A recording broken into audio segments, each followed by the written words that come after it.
नमस्कार. आमचा देश आमच्या प्रेरणा या मालेमध्ये मी नेहमी काही कथा सांगत असतो. त्यामध्येच मी आज आपल्याला जी गोष्ट सांगणार आहे ती आहे हुतात्मा राघोजी भांगरे यांची. नगर जिल्ह्यात एक देवगाव नावाचं गाव आहे. त्या गावी 1805 साली जन्मलेले. म्हणजे आपल्याला लक्षात येईल की 1805 म्हणजे त्यावेळेला आपल्या सर्व क्षेत्रात मराठ्यांचं राज्य होतं. दिल्लीपर्यंत मराठे आपली सत्ता गाजवत होते. तो हा काळ आहे. आणि स्वाभाविकपणे हा जो सह्याद्रीचा सगळा डोंगरी भाग आहे यामध्ये हिंदू महादेव कोळी समाजातले जे वीर आहेत त्यांच्या ताब्यात अनेक भाग होते. रामजी भांगरे आणि गोविंद खाडे यांच्याकडं या नगर जिल्हा आणि पुणे जिल्हा यातले अनेक किल्ले हे त्यांच्याकडे होते.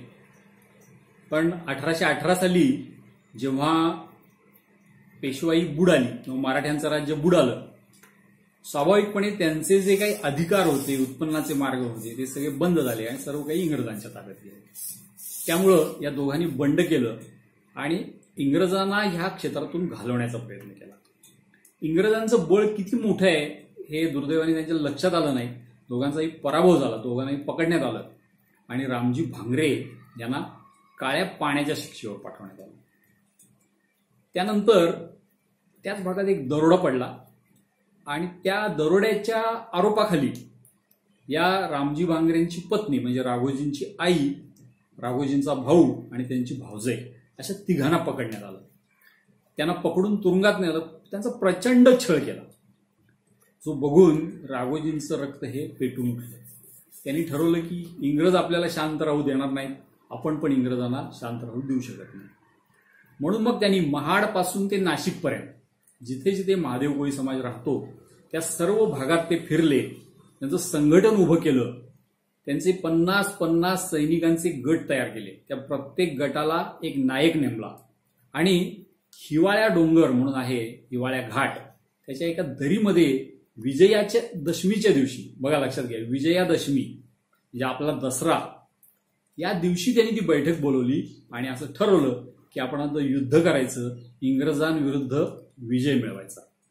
आणि मग तिथून जो प्रवास त्यांचा सुरू झाला ते अखंड भ्रमण करत होते. सो सह्याद्रीचा हा सर्व पट्टा आहे तो त्यांनी ताब्यात घेतला होता.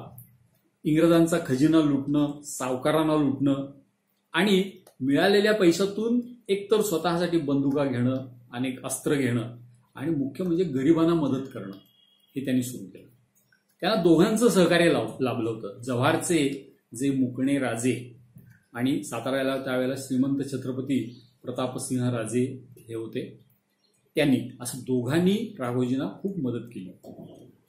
शेवटी जुन्नरला राघोजी आणि त्यावेळेला इंग्रजांचा असलेला कॅप्टन मॅकिनतोश या दोघांची एक खूप मोठी लढाई झाली. भिवंडी, मालेगाव आणि नगर अशा 3 ठिकाणांमधून इंग्रजांनी सैन्य आणलेलं होतं. सकाळपासून जुन्नरमध्ये सुरू झालेलं हे युद्ध दुपारी 4 वाजेपर्यंत राघोजी हे आघाडीवर होते. आता राघोजी युद्ध जिंकणार अशी परिस्थिती निर्माण झालेली होती. परंतु दुर्दैवाची गोष्ट अशी की राघोजींना इंग्रजांचा एक डाव लक्षात नाही आला. इंग्रजांनी आपलं एक सैन्य बाजूला राखीव ठेवलेलं होतं. ते सकाळपासून युद्धात उतरलंच नव्हतं. संध्याकाळी 4 वाजता ते सैन्य इंग्रजांनी युद्धात उतरवलं आणि पूर्ण बाजी पलटली.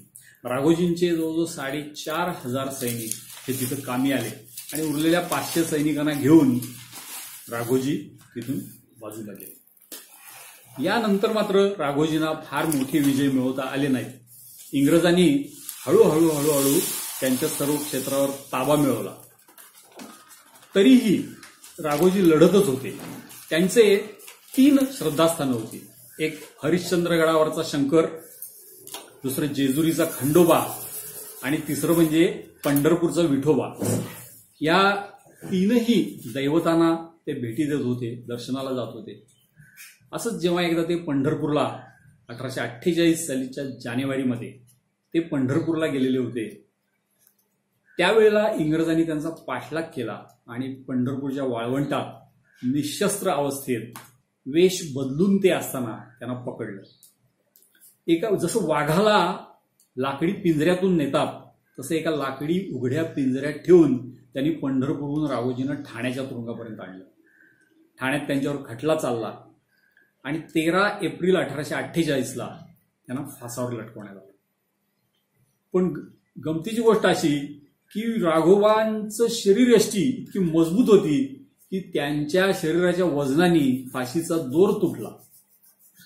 त्यांच्यावर पुन्हा खटला तो पुढे चालवण्यात आला, पुन्हा फाशीची शिक्षा देण्यात आली आणि 2 मे रोजी त्यांचं शेवटी प्राणोत्क्रमण झालं. असे हे राघोजी. त्यांच्यावर जनतेचं किती प्रेम होतं याची एक घटना सांगून मी ही गोष्ट संपवणार आहे.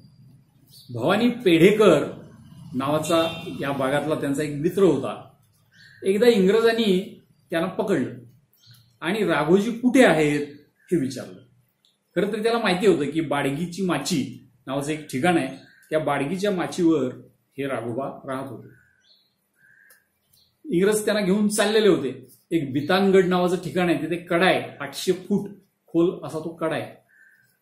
त्या कड्यापाशी भवानी पेढेकरनं त्यांना नेलं इंग्रजांना आणि त्या कड्यावरून उडी मारून स्वतःचं जीवन संपवलं.